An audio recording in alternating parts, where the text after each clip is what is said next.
Hi friends, welcome back to the channel. So I'm actually going to be heading back to the USA next week. If you don't know the story, I found my family from Vietnam after 48 years. They thought I had died in a plane crash, and in fact, I'm still alive, and I thought they were gone as well. And it's a really crazy story. I was making YouTube videos about it, and in fact, I'm also writing a book about this, and also two self-help books, sort of the experience of the journey along the way, and how to stay positive. And part of life is that there's always challenges, and I just want to share a challenge. Literally, today we found out that my wife's visa application to USA was denied. So meaning that at the moment she can't come with me to go see my family for the first time. So we're trying our best to rectify it. So it's not necessarily 100% that she can't go, but just as of now, she can't go.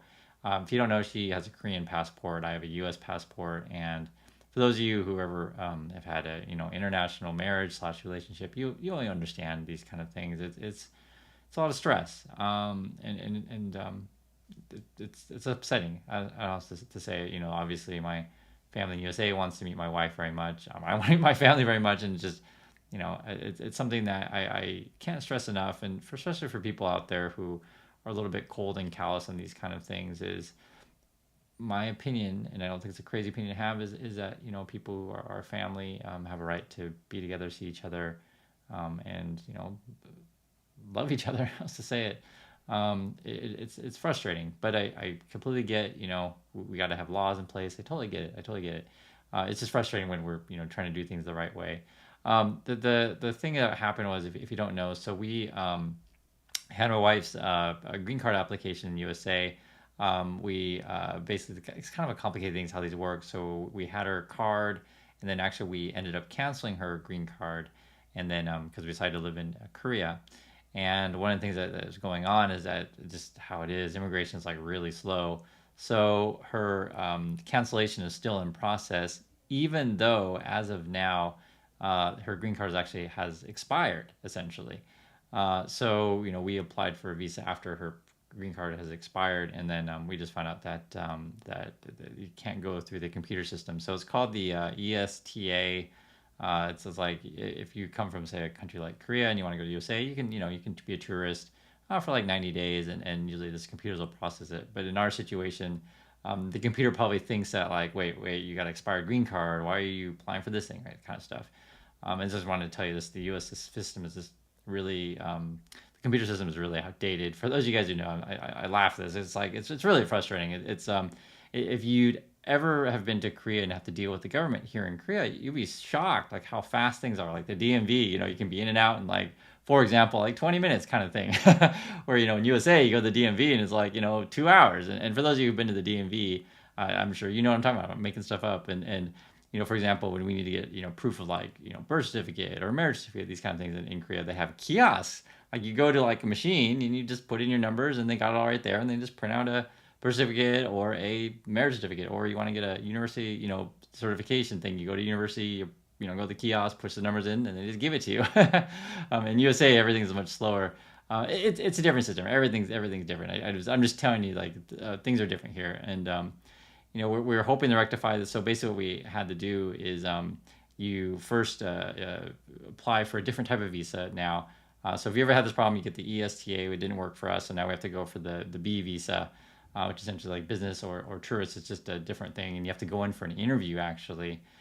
So then scheduling the interview is really tough, because it's like I think the soonest interviews are like a month away from now, like in June, and we're going next week, right? So that's obviously not great.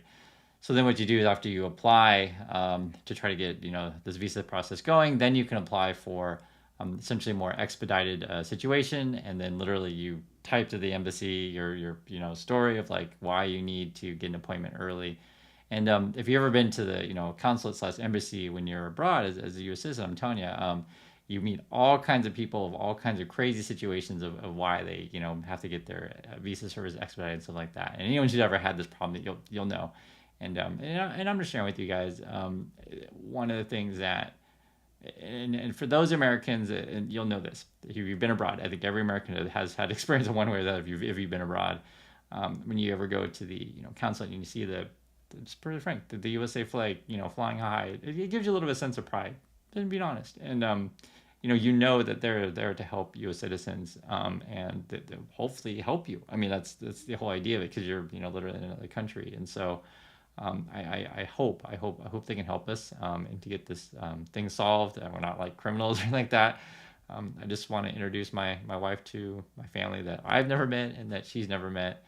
I'll just say, my mom is she's old, and other family members are getting old, and you want to be able to share this particular moment together, and also hopefully share with all of you. I think it's a very special moment. So in terms of my writing, I keep writing. I'm at the moment I'm planning a couple of books on this. So the first one, like as I mentioned before, is like a self-help kind of book, basically just the journey of from being alone and finding your people. And I think it'll be, I'm writing it because I think it's useful for people, especially if you ever felt like that you've been alone and it's tough, and kind of the things of like, I wish someone would have told me, when I was young and needed that kind of things. And then after that, me and my family stuff, I'll be able to write more about the whole experience of like, what's it like, and it'll be more of a how can I say, like a dramedy kind of thing, because there's always sort of comedy slash drama that ensues with these sort of stuff, and these kind of things should be kind of a happy a moment. So yeah, that's it. And it's really stressful. So we applied for the expedited thing, and hopefully we can go to the expedited appointment by Friday. Let's hope so. But we'll find out the decision, if so. And we're in Busan, and then the U.S. consulate's in Seoul, so we have to take the train up to there, get that, and then just probably stick around for a couple days up there in Seoul, and then pick it up and then come back, and then we gotta pack our bags and then head off to the USA. So this is a slight detour, but this is life, and you gotta roll with the punches, and do the best you can. And especially with this kind of stuff, international travel, you gotta play by the rules, and do what they say, and smile, and just hopefully they pass. And it's always a worry, especially if you're always concerned, like you get to the gate and it's like tell you can't come in, and it's a really frustrating thing and sad thing. So I hope that everything works out, and I can share this guys with you. And I'd love to hear your experiences if you guys ever had problems like this. I'm just telling you, this happens, unfortunately, and let's hopefully that everything can be solved in time, because time is of the essence. So do appreciate everyone's time, and I'll catch you next video.